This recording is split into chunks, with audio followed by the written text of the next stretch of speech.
अध्याय 3 श्लोक 9 भागवत गीता। यज्ञार्थात् कर्मणोऽन्यत्र लोकोऽयं कर्म बन्धनः तदर्थं कर्म कौन्तेय मुक्त संघ समाचर। अनुवाद। अर्जुन, यज्ञ के लिए किए गए कार्यों के अलावा अन्य कार्य मनुष्य को इस संसार से बांधते हैं, अतः आसक्ति रहित होकर यज्ञ के लिए कर्म कर। व्याख्या। यज्ञ एक संस्कृत शब्द है जो मूल धातु यज्ञ से बना है, जिसका अर्थ है बलिदान करना, पूजा करना, देवताओं को भेंट अर्पण करना।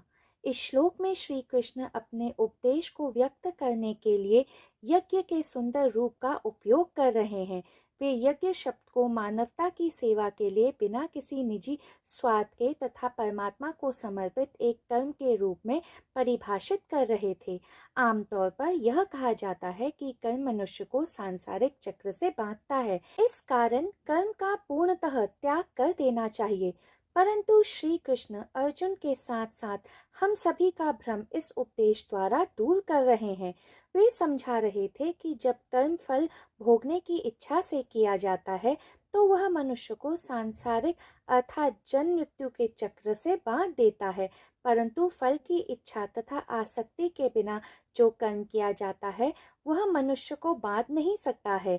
इस कारण वह मनुष्य के मन को शुद्ध करता है तथा मोक्ष की प्राप्ति की ओर ले जाता है। फल की इच्छा के साथ किया गया कर्म सांसारिक चक्र से बांधता है, परंतु बिना किसी आसक्ति के किया गया वही कर्म मनुष्य को मोक्ष प्राप्त करा सकता है।